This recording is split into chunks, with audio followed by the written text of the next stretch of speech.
Hello friends, once again welcome to all of you. तो आप लोगों का एक बार फिर से स्वागत है। पिछली वीडियो में हम लोगों ने एनसीईआरटी क्लास 10th का मैथमेटिक्स सब्जेक्ट का एक्सरसाइज नंबर 4.2 के पहला कुछ क्वेश्चन सॉल्व किए थे, जिसमें हम लोगों ने किया था कि किस तरीके से मिडिल टर्म स्प्लिट करते हुए हम क्वाड्रेटिक इक्वेशन के रूट्स फाइंड करते हैं। पहले फैक्टर निकालते हैं, फिर रूट्स फाइंड करते हैं। आज हम उसी एक्सरसाइज को आगे बढ़ाते हुए क्वेश्चन नंबर 1 के आगे क्वेश्चन नंबर 2, जो कि आपके वर्ड प्रॉब्लम्स दिए हुए हैं, तो आज हम उसी वर्ड प्रॉब्लम्स को पे चर्चा करते हुए कुछ क्वेश्चन यहाँ पे सॉल्व करेंगे।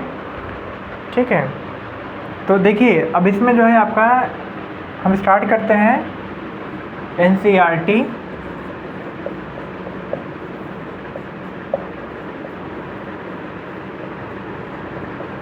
क्लास 10th और आपका सब्जेक्ट है मैथमेटिक्स, एक्सरसाइज नंबर 4.2।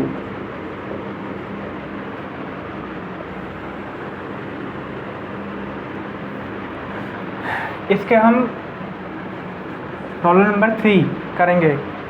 देखिए मैं यहाँ पे आपको एक बार इस क्वेश्चन का जो स्टेटमेंट दिया है वो उसको पढ़ता हूँ। इसमें हमको गिवन है कि find two numbers whose sum is 27 and product is 182।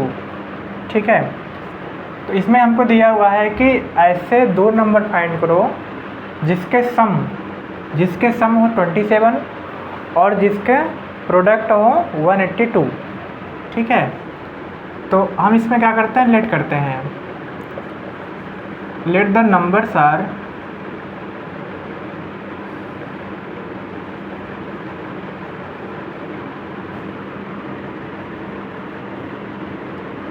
x and y।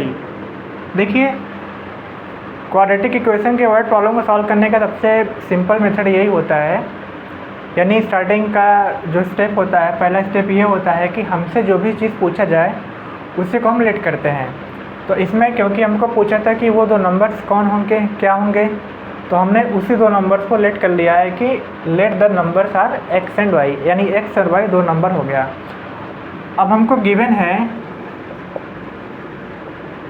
उन दोनों नंबर्स का सम हमारा है वो 27, यानी कि x plus y is equal to हो गया 27। दो नंबर्स का सम कितना था, 27 गिवन है, तो यहाँ पे क्या हो गया, इन दो नंबर्स का सम हो गया 27। ये इक्वेशन नंबर फर्स्ट। ठीक है, और इसमें दूसरा स्टेटमेंट बोला गया है कि एंड देयर प्रोडक्ट इज़ 182, और उनका प्रोडक्ट, यानी प्रोडक्ट मतलब क्या होता है, मल्टीप्लिकेशन। तो इसका मतलब क्या होगा कि x into y is equal to हो गया 182। ठीक है, ये हमारा हो गया स्टेटमेंट नंबर 2 का, यानी सेकंड इक्वेशन हो गया। पहला क्या था, सम 27 है, यानी x plus y is equal to 27, और उनका प्रोडक्ट 182 है, तो आपका x इंटू वाई हो गया 182। अब देखिए क्या करेंगे, आपको पता था, देखिए ध्यान दीजिएगा, किसी भी लीनियर इक्वेशन में हमेशा वन टाइम में वन वेरिएबल फाइंड कर सकते हैं, वन इक्वेशन वन अननोन। ठीक है, तो हमें क्या करना होगा यहाँ पे, क्योंकि दोनों इक्वेशन में दो अननोन दिए हुए हैं इसमें भी आपका x और y अननोन है और इसमें भी आपका x और y अननोन है। हमें क्या करना पड़ेगा, हमें किसी भी एक वेरिएबल को यहाँ पे एलिमिनेट करना होगा। ठीक है, देखिए अब इसको सॉल्व करने के 3 मेथड्स होते हैं, आप लोगों ने पहले पढ़ा होगा क्लास 9th में। एक आपका था सब्स्टिट्यूशन मेथड, यानी कि कोई भी आपका 2 लीनियर इक्वेशन होता था, 2 लीनियर इक्वेशन के 2 अननोन निकालने के लिए हम लोगों ने, यानी क्लास 9th में जो होता है वो आपके 3 मेथड्स होते हैं। पहला होता है सब्स्टिट्यूशन मेथड, दूसरा होता है एलिमिनेशन मेथड, और तीसरा होता है क्रॉस मल्टीप्लिकेशन।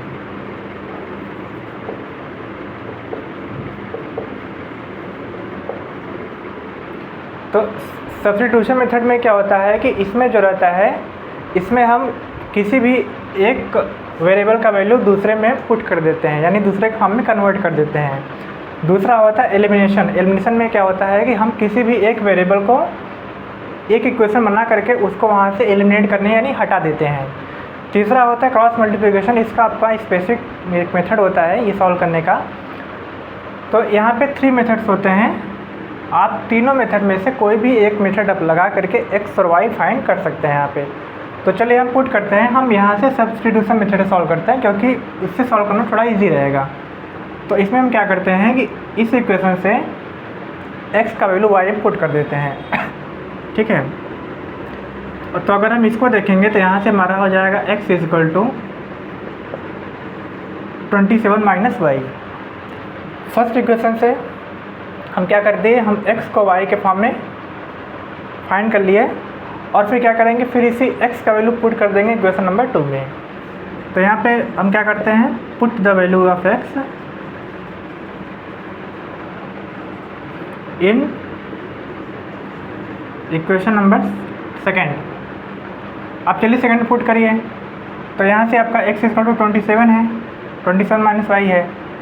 तो यहाँ पे आपका जो x है उसकी जगह लिख देंगे 27 minus y into y is equal to 182।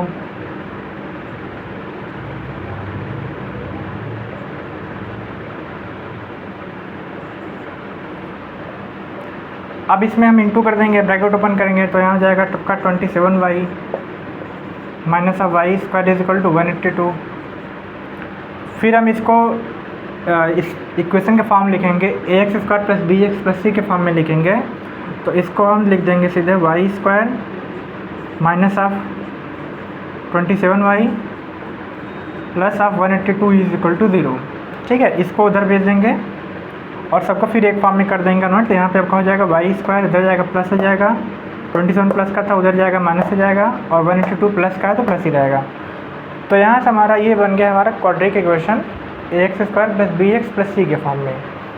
अब इसमें से हमारा वेरिएबल है वाई, तो वाई फाइंड करने के लिए मेथड 2-3 मेथड होता है। एक आपका होता है कि हम चेक करते हैं कि हमारा जो इक्वेशन है वो आपका परफेक्ट स्क्वायर है कि नहीं। दूसरा होता है मिडिल टर्म स्प्लिट करते हैं। फिर अगर उससे भी नहीं हो रहा है तो हम क्या करते हैं, तो हम जो है सीधा 4 मेथड अप्लाई करते हैं। तो इसमें जो है क्योंकि ये आपका मिडिल टर्म स्प्लिट हो जाएगा, ठीक है, चेक कर लेते हैं। तो इसके लिए पहले हमें 182 का फैक्टर निकालना पड़ेगा। ठीक है, फर्स्ट टर्म लास्ट टर्म का इंटू करेंगे, फर्स्ट कोएफिशिएंट लास्ट कोएफिशिएंट। तो यहाँ से 182 हो गया। 182 का फैक्टर निकालेंगे तो पहले देखिए 2 से जाएगा तो ये आपका हो जाएगा यहाँ पे 91। फिर आपको देखिए 91 फैक्टर जो रहेगा 2 से नहीं जाएगा, 3 से भी नहीं जाएगा। डिविजिबिलिटी रूल से क्या होता है, 3 का फैक्टर नहीं है, 3 इसका फैक्टर नहीं हो सकता। 4, 5 इसका फैक्टर नहीं हो सकता क्योंकि 5 के जो मल्टीपल होता है 5 का उसमें आपका 0 या 5 होना चाहिए। 7 से चेक करते हैं, तो 7 से करेंगे तो 7 13 सा 91 हो जाता है ना, 13 7 91, तो यहाँ पे 13 हो गया। अब क्योंकि आपका 13 खुद एक प्राइम नंबर है तो 13 का फैक्टर सिर्फ 13 ही होगा। यानी कि यहाँ पे हमारा ये जो नंबर आया था 182 इसका फैक्टर है 2 × 7 × 13। ठीक है, तो हमें जो है अब 182 का जो है इसका दो फैक्टर निकालना है, जिसमें कि दोनों फैक्टर ऐसे होना चाहिए कि मल्टीप्लाई करने पर 182 हो जाए, वो तो होगा ही, और प्लस करने पर 27 हो जाए, माइनस ऑफ 27 हो जाए। तो देखिए क्योंकि प्लस करने पर माइनस आ रहा है, इसका मतलब कि, और मल्टीप्लाई करने पर प्लस आ रहा है, इसका मतलब क्या हुआ कि दोनों फैक्टर माइनस माइनस क्या होंगे। कल मैंने आपको पिछले क्लास में आपको बताया था आपको ये मेथड कि मल्टीप्लिकेशन करने पर दोनों फैक्टर के अगर प्लस आ रहा है प्रोडक्ट, इसका मतलब कि दोनों फैक्टर या तो माइनस में होंगे या तो दोनों फैक्टर प्लस में होंगे। ठीक है, तो देखिए उसके बाद प्लस करने पर माइनस आ रहा है, इसका मतलब कि दोनों फैक्टर माइनस माइनस वाले होंगे, प्लस वाले नहीं हो सकते। तो एक चीज़ क्लियर हो गया हमें कि दोनों फैक्टर जो होते हैं वो माइनस के हैं। ठीक है, और फिर अगर हम इसका फैक्टर निकालेंगे तो क्या हो सकता है, 2 7 14 और 13 है ना, 14 और 13 को प्लस करने पर 27 आ जाएगा। तो यहाँ से हमारा हो जाएगा 14 और 13। ये आपको समझ में आ गया? फिर से देख लीजिए, हम क्या करते हैं, हम यहाँ पे जो कोफिशिएंट होता है एक्स स्क्वायर यानी वाई स्क्वायर का जो कोफिशिएंट है उसका इंटू इससे 182 से करेंगे। जो भी वैल्यू आएगा, क्योंकि यहाँ 1 था तो यहाँ हो गया आपका 182 1 जा 182। अब हमको 182 का फैक्टर निकालना है, 2 फैक्टर निकालना है। ऐसा फैक्टर निकालना है कि दोनों फैक्टर्स को प्लस करने पर -27 आ जाए। ठीक है, दोनों फैक्टर को प्लस करने पर माइनस आ रहा है और मल्टीप्लिकेशन करने पर प्लस आ रहा है। इसका मतलब कि दोनों फैक्टर्स माइनस माइनस के होंगे, दोनों फैक्टर प्लस प्लस के नहीं हो सकते। दोनों फैक्टर माइनस माइनस के होंगे तो 2 7 जा 14 और 13। ठीक है, यानी -14 और -13 ये दोनों फैक्टर होंगे। और कोई फैक्टर नहीं हो सकता क्योंकि हमारे पास 3 ऑप्शन था। 13 + 7 करेंगे तो 22 जा, इससे भी नहीं हो सकता। ठीक है, तो इसलिए जो है हमने क्या किया है, यहाँ पे देखिए दोनों फैक्टर निकल गया आपका कि आपको 14 और 13 दो फैक्टर मिल जाएंगे। अब इसमें हम पुट कर देंगे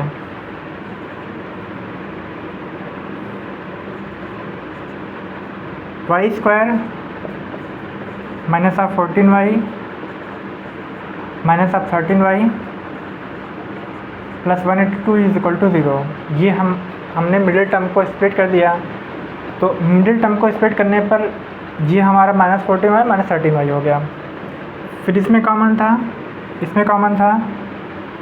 अब यहाँ पे हम कॉमन लेंगे तो आपका हो जाएगा, इस वाले पार्ट में कॉमन है y, तो y कॉमन लिया तो यहाँ हो जाएगा y -14। इस वाले पार्ट में कॉमन है -13, तो यहाँ पर आपका हो जाएगा y -14 = 0।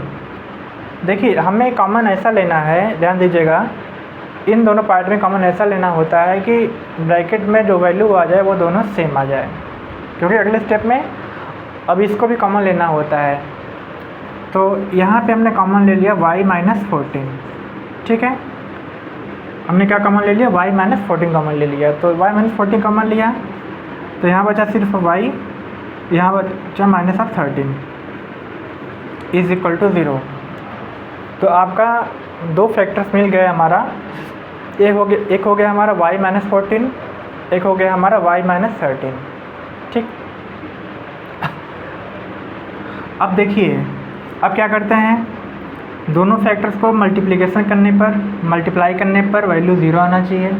इसका मतलब कि दोनों में से किसी एक को 0 होना पड़ेगा तब वैल्यू 0 आएगा, और कौन 0 होगा ये पता नहीं है। तो हम बारी बारी से पहले एक बार इसको 0 मान लेंगे, एक बार इसको 0 मान लेंगे। ठीक है, तो एक बार हम क्या करते हैं, एक बार जो है हम यहाँ पर y -14 का 0 ले लेते हैं। तो यहाँ से हमारा हो जाएगा y = 14 आंसर। एक बार हम y -13 0 ले लेते हैं तो y = हो जाएगा 13 आंसर। यानी हमारा y का जो रहेगा, दो वैल्यू सामने निकल के आया, एक हो जाएगा 14 और दूसरा हो जाएगा 13, को दोनों में से कोई भी एक। तो अब इसमें जब y का वैल्यू निकल गया तो x में पुट करेंगे तो x का वैल्यू भी कितना हो जाएगा, 27 - 13 या 14 करेंगे तो x का वैल्यू भी या तो एक बार 13 आ जाएगा और या तो 14 आ जाएगा। तो x और y जो दो नंबर्स हो गए हमारे, वो हो गए 13 और 14। ठीक है, देखिए यहाँ पे ये चीज़ कंफर्म नहीं है कि किसका वैल्यू क्या होगा, लेकिन दोनों में से पॉसिबिलिटी है कि x का वैल्यू चाहे 13 हो जाए, चाहे y का वैल्यू हो जाए, चाहे y का वैल्यू 14 हो जाए, चाहे x का वैल्यू 14 हो जाए, कोई वैल्यू हो सकता है। तो ये आपका होगा सलूशन प्रॉब्लम नंबर 3 का।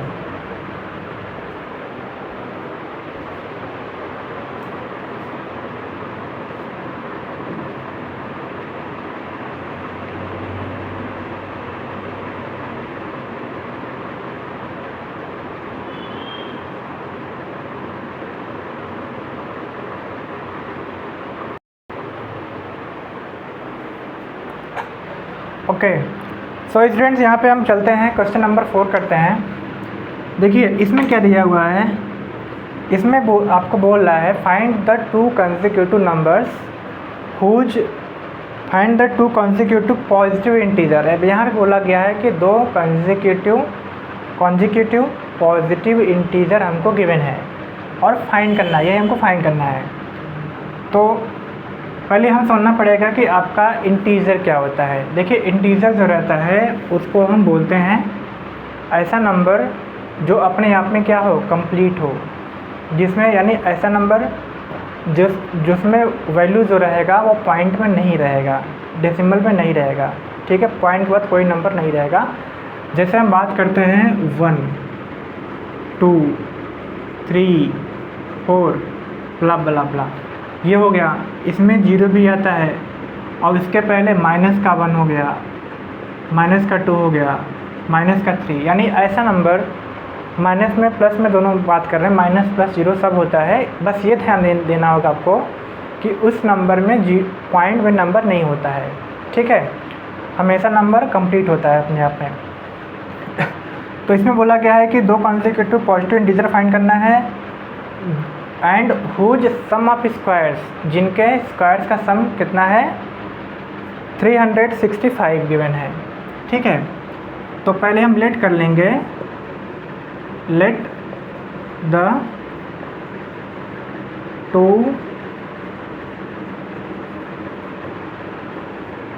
consecutive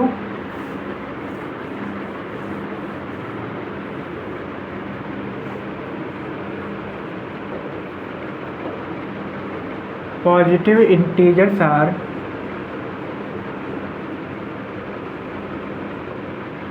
x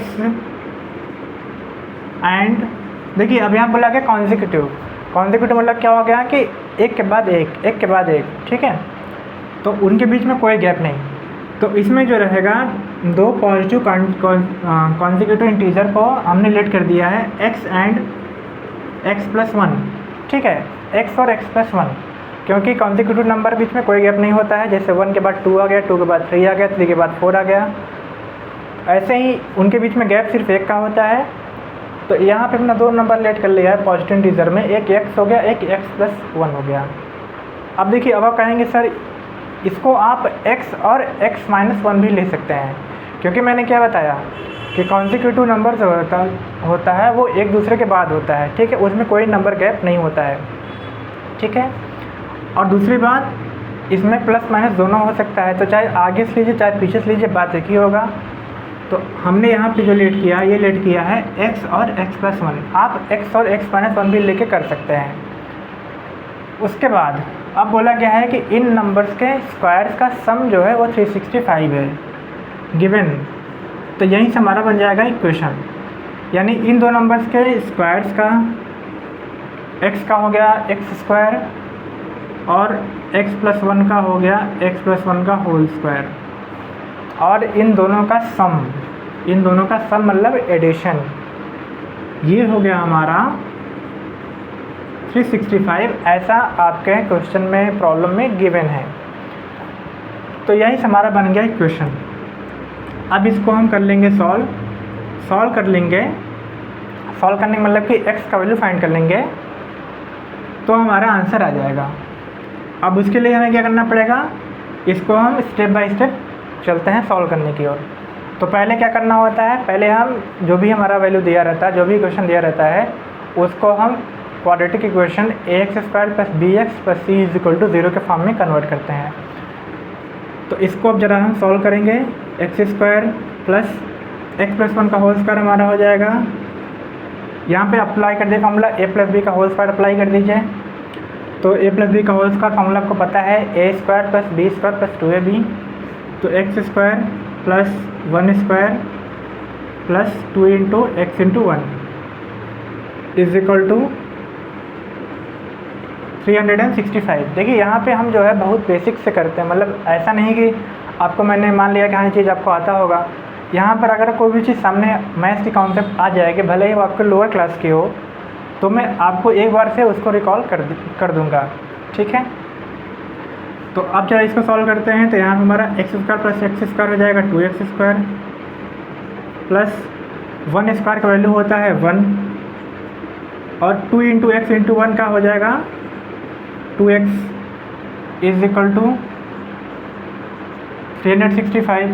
अब इसको ज़रा इधर लाएंगे 365 को, तो यहाँ पे लिख देंगे हम 2x square plus 2x plus, अब देखिए माइनस 360 प्लस 365 इधर आएगा तो माइनस हो जाएगा और माइनस ऑफ 365 प्लस 1 यानी प्लस 1 माइनस ऑफ 365 जो कि हो जाएगा माइनस ऑफ 364। तो इसको मैं सीधे लिख देता हूँ minus of 364 is equal to 0। Okay, अब इसमें देखिए 2 कॉमन है, इसमें भी अगर कॉमन मिल रहा है तो उसको हम अलग कर देंगे। तो 2 कॉमन लेकर के ये हम लिख देंगे x square plus x minus of 182 is equal to 0। तो ये हमारा हो गया x square plus x minus of 182 is equal to 0। देखिए 182 यहाँ पर भी आ गया। 182 का फैक्टर हमने देखा था, ये हमारा आया था 2 इंटू 13 इंटू 2 इंटू 7 इंटू 13। ठीक है, और देखिए यहाँ पे जो हमारा मल्टीप्लाई करने पर मतलब क्या बोला गया है कि माइनस ऑफ 182 आ रहा है, यानी फैक्टर निकालना है माइनस ऑफ 182 का। माइनस ऑफ 182 का फैक्टर ऐसा निकालना है कि प्लस करने पर प्लस एक्स आ जाए यानी प्लस का 1 आ जाए, और मल्टीप्लिकेशन करने पर माइनस ऑफ 182 आ जाए। तो प्लस करने पर प्लस आ रहा है और मल्टीप्लाई करने पर माइनस आ रहा है। मल्टीप्लिकेशन करने माइनस का मतलब क्या हुआ, एक नंबर प्लस का हो जाएगा, एक फैक्टर माइनस का हो जाएगा, और इन दोनों फैक्टर्स को ऐड करने पर प्लस आ रहा है। इसका मतलब कि जो बड़ा वाला फैक्टर होगा वो प्लस का हो जाएगा।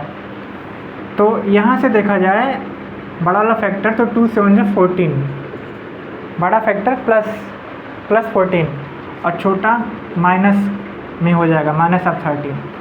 ठीक है, तो इसके मिडिल टर्म को स्प्लिट करने पर हम इसको लिख देंगे x square plus 14x minus of 13x minus of 182 is equal to 0। फिर इसमें हमारा कॉमन हो गया, x कॉमन हो गया, x कॉमन लेंगे तो यहाँ से आपका हो जाएगा x प्लस 14, और यहाँ पे माइनस ऑफ 13 कॉमन लेंगे तो आपका हो जाएगा x plus 14 is equal to 0। तो अब इसमें अगले स्टेप में जो कॉमन है फैक्टर उसको बाहर निकाल लेंगे, x प्लस 14 हो जाएगा, दूसरा x माइनस 13 हो जाएगा। ठीक है, मेथड सेम है। अब इसमें देखिए x प्लस 14 यानी हम क्या करेंगे, एक बार हम x प्लस 14 में 0 पुट करेंगे, एक बार इसको 0 पुट करेंगे। तो यहाँ से हम करते हैं, अगर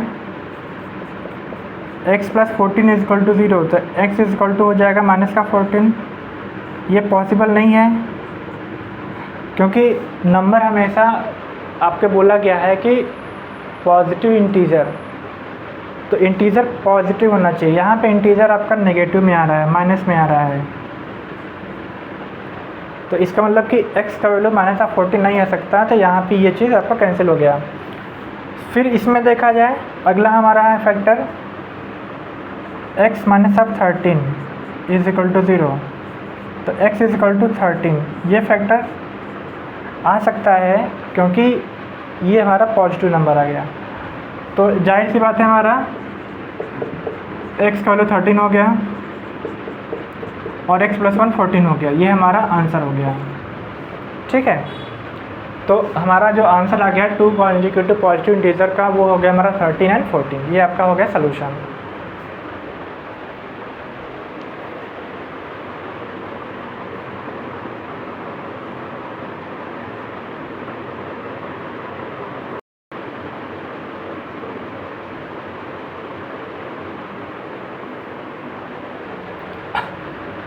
हाँ जी बच्चों, देखिए अब यहाँ पे हम क्या करेंगे, next question number 5।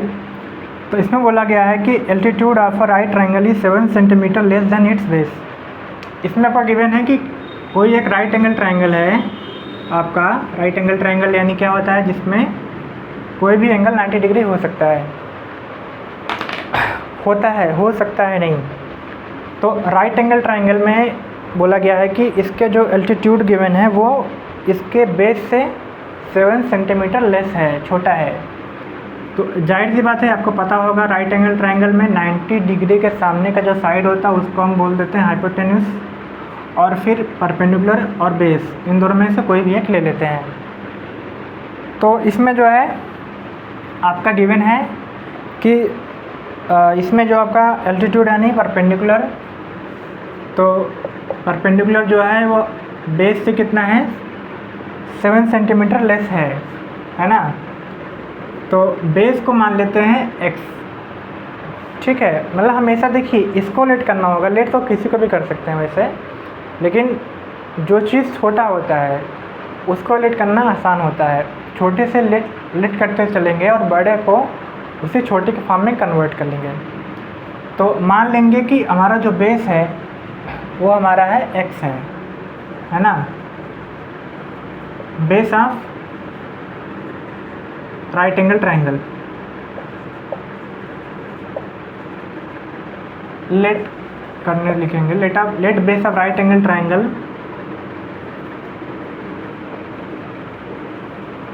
Is equal to x centimetre, ठीक है। तो यहाँ से आपका एल्टीट्यूड हो जाएगा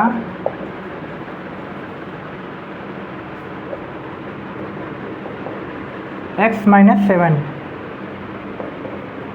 क्योंकि आपका बोला गया है कि जो एल्टीट्यूड है वो बेस से 7 सेंटीमीटर लेस है, छोटा है, और हाइपोटेन्यूज जो है वो कितना है, वो आपका 13 सेंटीमीटर गिवन है।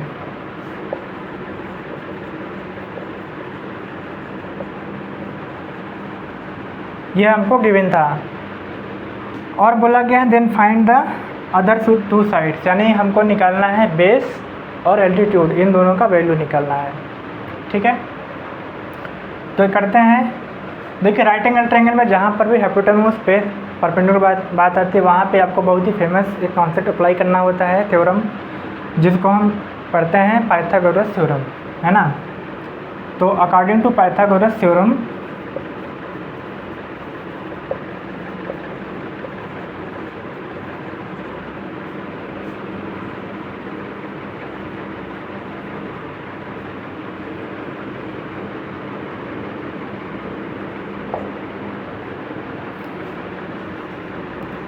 Hypotenuse square is equal to perpendicular square plus base square. ये बहुत ही फेमस आपका थ्योरम है, पाइथागोरस मैथमेटिशियन ने इसको दिया था। h square is equal to p square plus b square. तो इस प्रॉब्लम के अकॉर्डिंग h का वैल्यू हमको गिवन है 13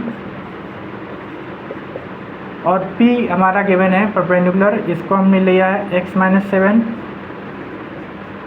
और हमारा जो बेस है ये है x, तो ये हो जाएगा x का स्क्वायर। तो इसको देखिए हम सॉल्व करेंगे। 13 का स्क्वायर आपका हो जाता है 169, x माइनस 7 का होल स्क्वायर करेंगे, ब्रैकेट ओपन करेंगे, अप्लाई करेंगे फार्मूला a माइनस बी का होल स्क्वायर। तो फार्मूला मैं लिख देता हूँ आपका, a minus b whole square is equal to होता है a square plus b square minus of 2ab, ठीक है। तो ऐसे यहाँ पर भी अप्लाई करेंगे x माइनस 7 का होल स्क्वायर,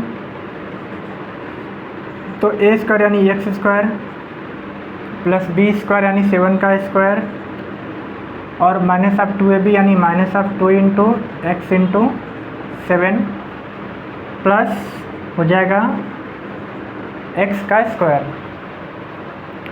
फिर इसको जरा और स्टेप में, अगले स्टेप में 169 is equal to x square plus x square, इसको ऐड कर दीजिए, तो ये हो जाएगा आपका 2x स्क्वायर। और आपको पता है 7 स्क्वायर आपका हो जाता है 7 स्क्वायर वैल्यू कितना हो जाता है बच्चा, 49, और यहाँ पे आपका माइनस ऑफ 2x इंटू 7, तो माइनस ऑफ 14x हो जाएगा, ठीक है। फिर देखिए अब क्या करेंगे, इसको हमें कन्वर्ट करना है ax square plus b x plus c is equal to 0 के फॉर्म में।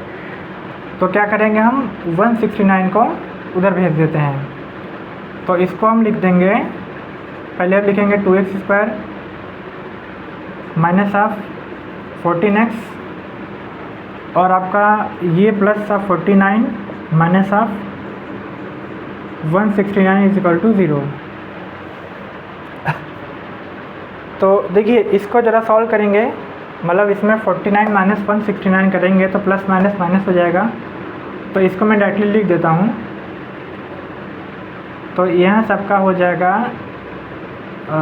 माइनस ऑफ 120, ठीक है, माइनस ऑफ 120 हो जाएगा। इन दोनों को प्लस माइनस करने पे माइनस ऑफ 120 हो जाएगा।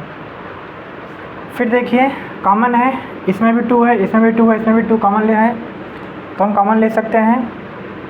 2 कॉमन ले लीजिए, तो इसको लिख दीजिए x² minus of 7x minus of 60 is equal to 0। 2 उधर जाएगा, 0 होकर के माइनस हो जाएगा, मतलब 0 इंटू 2 है, अपान में चला जाएगा, 0.2 0 हो जाएगा। तो फाइनल हमारा जो इक्वेशन बन के रहेगा ये हो जाएगा x² minus of 7x minus of 60 is equal to 0, ठीक है। अब देखिए ये हमारा है क्वाड्रेटिक इक्वेशन। मेथड आपको पता है, middle term split method solve कर लेंगे। तो मल्टीप्लिकेशन करने पर माइनस 60 आ रहा है यहाँ पे, और फैक्टर बनाना है कि प्लस करने पर माइनस ऑफ 7 आ जाए।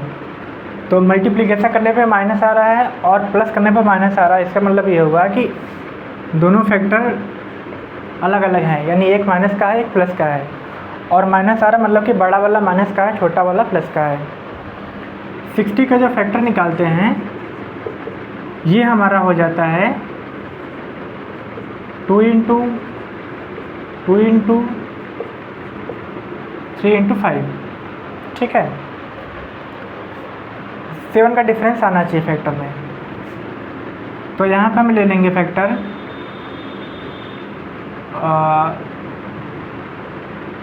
2 2 ज़ा 4, 4 3 ज़ा 12 और 5, ठीक है। 12 और 5 लेंगे फैक्टर तो हमारा काम हो जाएगा ना, बड़ा वाला माइनस का, छोटा वाला प्लस का। ऐसा नहीं, देखिए ये चीज़ आपको प्रैक्टिस से आएगा। मल्टीप्लिकेशन करने पे माइनस आ रहा है और फैक्टर को प्लस करने पे माइनस आ रहा है। तो मल्टीप्लिकेशन करने माइनस का मतलब क्या हुआ, दोनों का साइन अलग अलग है, और प्लस करने पर माइनस आ रहा है मतलब कि बड़ा वाला माइनस का है। 60 का फैक्टर जो होता है ये हमारा 2 इंटू 3 इंटू 5 होता है, ठीक है। यहाँ से पॉसिबिलिटीज़ बन रही थी, हमें डिफरेंस मतलब फैक्टर ऐसा लेना है कि डिफरेंस दोनों बीच में आ जाए 7, ठीक है। अब देखिए 7 का डिफरेंस कैसे आएगा, तो यहाँ पे क्या क्या फैक्टर क्या क्या बन रहा था, या तो 2 के साथ इंटू कर दीजिए 30 का, या तो 4 के साथ इंटू कर दीजिए 15 का, या तो 2 2 ज़ा 4 3 ज़ा 12 के साथ इंटू कर दीजिए 5 का, है ना। ये चीज़ मतलब बनता जा रहा था फैक्टर। और क्या हो सकता है, और आपका हो सकता है 6 इंटू 10, ठीक है। तो इतनी चीज़ें आ रही थी, मतलब छोटे टाइप के फैक्टर आ रहे थे। इसमें से ये नहीं हो सकता, डिफरेंस बहुत ज़्यादा है इनके बीच में।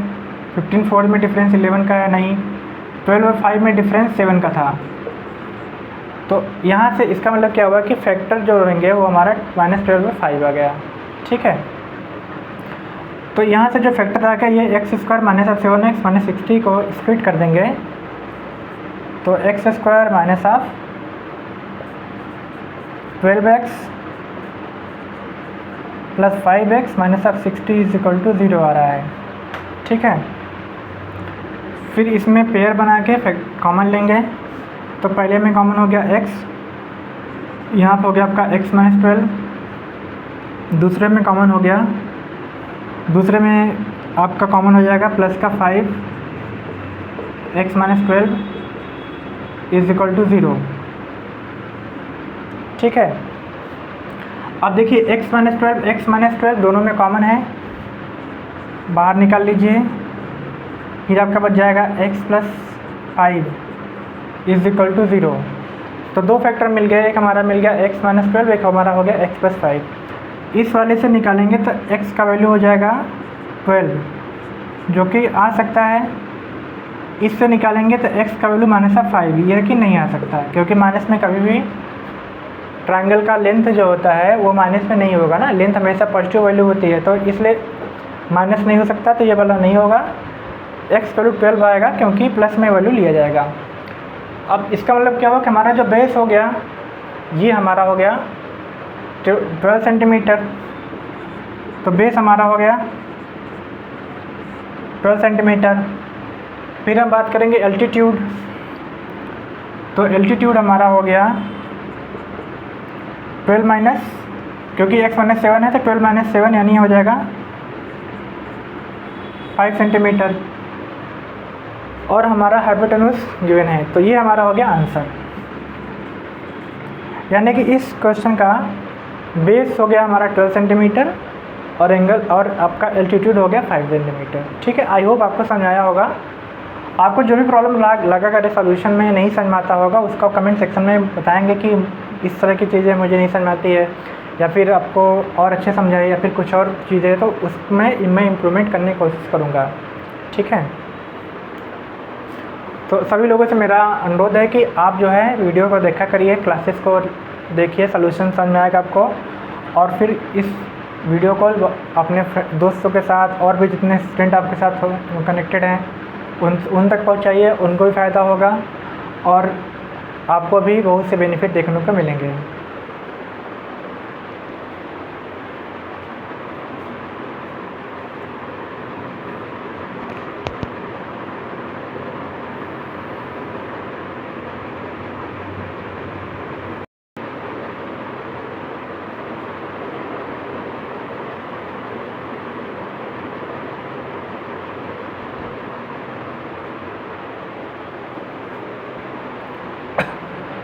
ओके स्टूडेंट्स, तो अब हम चलते हैं इस एक्सरसाइज के लास्ट क्वेश्चन में। इस एक्सरसाइज का लास्ट क्वेश्चन गिवन है, उसमें बोला गया है, ये थोड़ा सा वर्ड प्रॉब्लम, इसका लेंथी प्रॉब्लम है, मैं इसको पढ़ता हूँ पहले। A cottage industry produces a certain number of pottery articles in a day. बोला गया है कि एक कॉटेज इंडस्ट्री है जिसमें कि certain number of articles produce होता है एक दिन में, and it was observed that on a particular day that the cost of production of each article in rupees was 3 more than twice the number of articles produced on that day। ठीक है, क्या बोला गया, फिर से पढ़ता हूँ, देखिए इसका स्टेटमेंट यही आपको समझना है।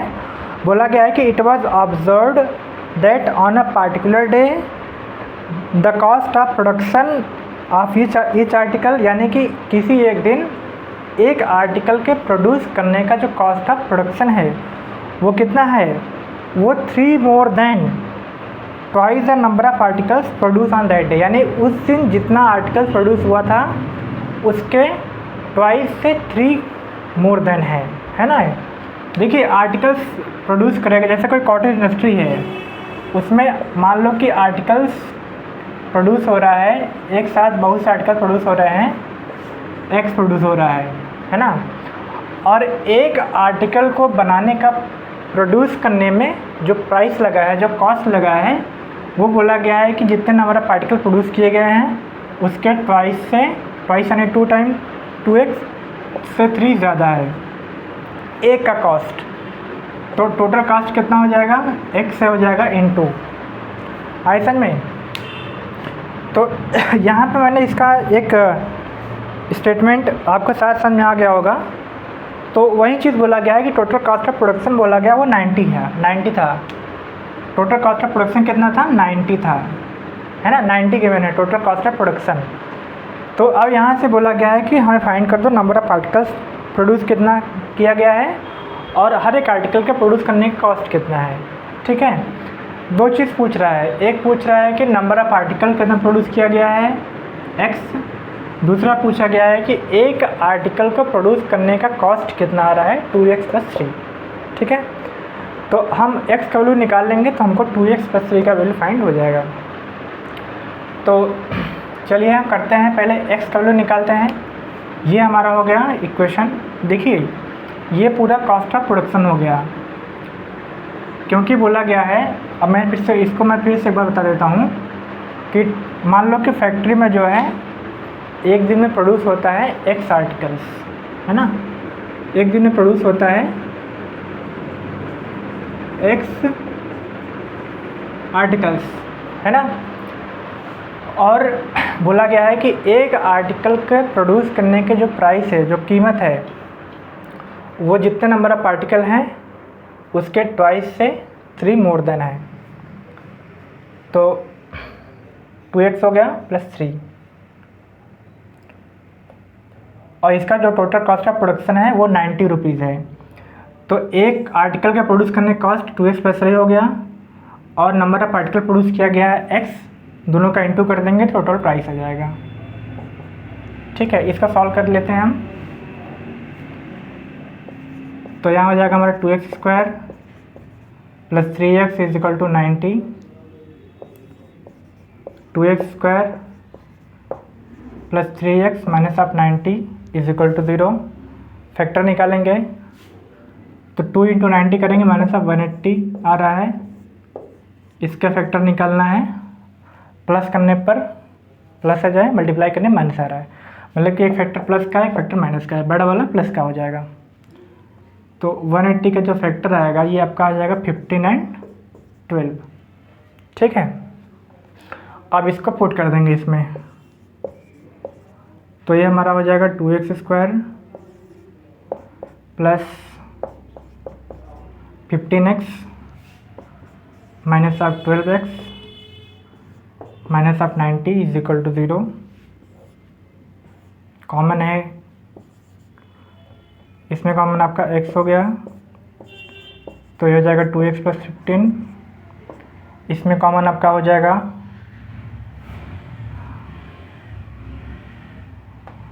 एक मिनट,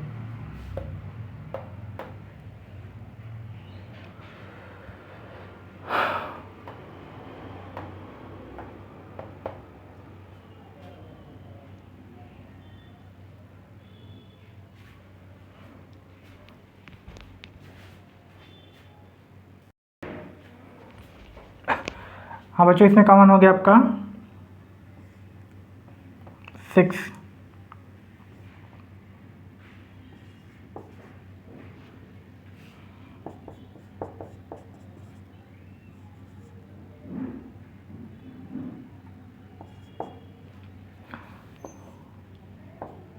माइनस माइनस प्लस हो जाएगा, सॉरी, 2x प्लस 15 बाहर निकाल लेंगे, और इधर आपका हो जाएगा x माइनस 6। तो फिर आपका फैक्टर इसमें जो है क्या हो जाएगा, देखिए प्लस वाला फैक्टर नहीं लेंगे क्योंकि ये चीज़ पॉसिबल नहीं है, इसमें निकालेंगे तो 2x plus 15 is equal to 0। तो x इक्वल टू है आपका माइनस ऑफ 15/2, माइनस नहीं हो सकता क्योंकि माइनस में नंबर ऑफ आर्टिकल नहीं आ सकता, इसलिए ये चीज़ पॉसिबल नहीं है। हम अगली बार में क्या करेंगे, x minus 6 is equal to 0 put करेंगे, तो x इक्वल टू हो जाएगा 6, यानी कि नंबर ऑफ आर्टिकल कितना हो गया, 6 आर्टिकल हो गया। ठीक है, और इसमें जो है cost of each article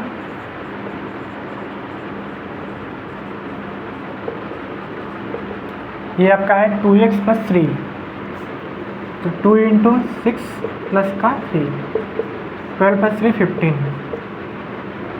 15 article हो गया। मतलब कि एक आर्टिकल को प्रोड्यूस करने का जो कॉस्ट है वो आपका ₹15 है। ठीक है, तो ये आपका हो गया आंसर, यानी कि नंबर ऑफ आर्टिकल हो गया 6 और कॉस्ट ऑफ ईच आर्टिकल हो गया 15। ये आपका हो गया सोल्यूशन। देखिए ये थोड़ा सा इस क्वेश्चन का स्टेटमेंट बहुत बड़ा गिवन, लेकिन आपका सोल्यूशन काफ़ी इजी निकला। बस आपको यही समझना था कि कॉस्ट ऑफ आर्टिकल यानी कि एक आर्टिकल अगर x है, अगर टोटल ऑफ आर्टिकल जितना भी प्रोड्यूस किया गया एक दिन में x है, तो एक आर्टिकल का प्रोड्यूस करने का कॉस्ट हमारा हो गया 2x plus 3 price of article, number of article plus 3 into, और टोटल बोला कि प्रोडक्शन। तो टोटल प्रोडक्शन कैसे निकालते हैं, जितने कॉस्ट है एक आर्टिकल का और फिर नंबर ऑफ आर्टिकल कर देंगे इनटू, तो हमारा हो जाएगा टोटल कॉस्ट ऑफ प्रोडक्शन, जिससे ये निकल गया, स्टेटमेंट बन गया। अब इस इक्वेशन सॉल्व कर लेंगे तो x का वैल्यू हमारा हो जाएगा 6। माइनस में नहीं हो सकता क्योंकि माइनस नंबर ऑफ आर्टिकल कभी नहीं आ सकता, तो नंबर ऑफ आर्टिकल हो गया हमारा 6 और कॉस्ट ऑफ ईच आर्टिकल के लिए जो कि हमने निकाला 2x + 3, ये हो गया हमारा 2 × 6 + 3 = 15। ठीक है, तो ये हो गया हमारा सॉल्यूशन इस क्वेश्चन नंबर 3 का। तो इस तरीके से आपका एक्सरसाइज 4.2 कंप्लीट होता है। एक्सरसाइज 4.2 का ये लास्ट क्वेश्चन था। अब हम अगले इस क्लास में एक्सरसाइज नंबर 4.3 के सॉल्यूशन करेंगे। ठीक है, तो आई होप आपको समझ में आ गया होगा। सभी बच्चे क्लासेस को अच्छे से देखिए और अपना रिस्पांस कमेंट सेक्शन में लिखिए। Thank you.